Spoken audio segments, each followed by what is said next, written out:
So my philosophy is based on building relationships with my students, building an atmosphere of trust. In my classroom, we deal with a lot of vulnerable things like singing in front of your peers, acting. So they're not going to be willing to do that if they don't feel like you care about them and you trust them. A teacher can make a difference through really small things. And sometimes you don't know if you're making a difference. You really wonder sometimes.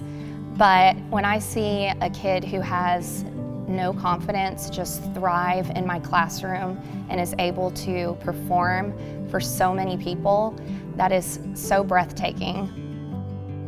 FISH, which stands for Friends in Service for Hunger, is a student community service organization. FISH Club started because a student had the idea. So she needed an adult sponsor, and she contacted me and I said yes. And since then, my co-sponsor, Cassandra Harris, wanted to be involved, and we've been going at it ever since. I think that education is the great equalizer. And if a kid comes to us on Monday mornings and they've not eaten over the weekend, they can't learn.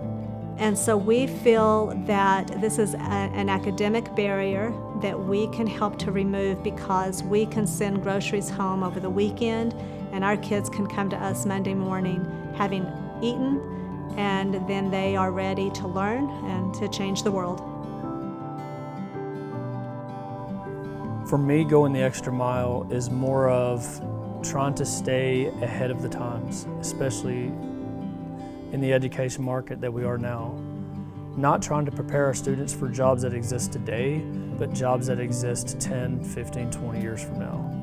The best resource that we've used so far getting to that goal is our community.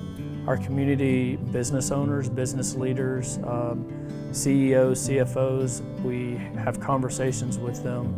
They give us real feedback on what they need from the kids that are leaving high school and college. One of the things that I focus on very heavily in my classroom is students using their creativity and their problem solving to create artwork that truly has a voice, that says something about who they are. And I believe that when students create something that says something about who they are, they're motivated to create quality work. And that's really how you get students to want to do art.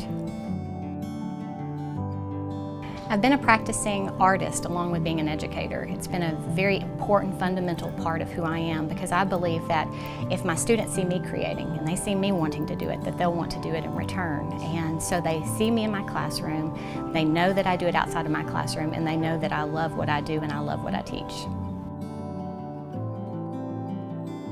3 years ago, we had a vision to begin a robotics program, and it was actually Peter who came up with the idea. And in this past school year, Hector actually came along and he found immediate success, with the team.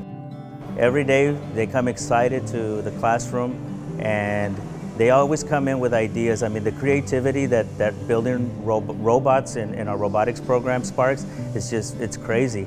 These kids come in with ideas, and the first thing they do when they come into the door, they'll grab one of the coaches, if it's myself, say, "Hey, Mr. H, I've got this new idea. This is how we can improve our robot." It's just like little light bulbs are just coming on over their heads, and it's great. My passion for education is to work with those kids who truly struggle so that they can be heard and given a voice and a way to talk and speak. Today in the classroom we had our end-of-year music therapy party. We let the kids do karaoke. It helps my nonverbal kids, or the kids who are just starting to be verbal. It really helps them communicate more. I've seen kids who can't answer me with more than 2 words answer her with full sentences, just because she's using rhythm and songs to get it out of them. I hope for my students when they come in that they feel that we're a family and that they feel loved and safe. Because when you feel loved and safe, you're going to learn no matter what.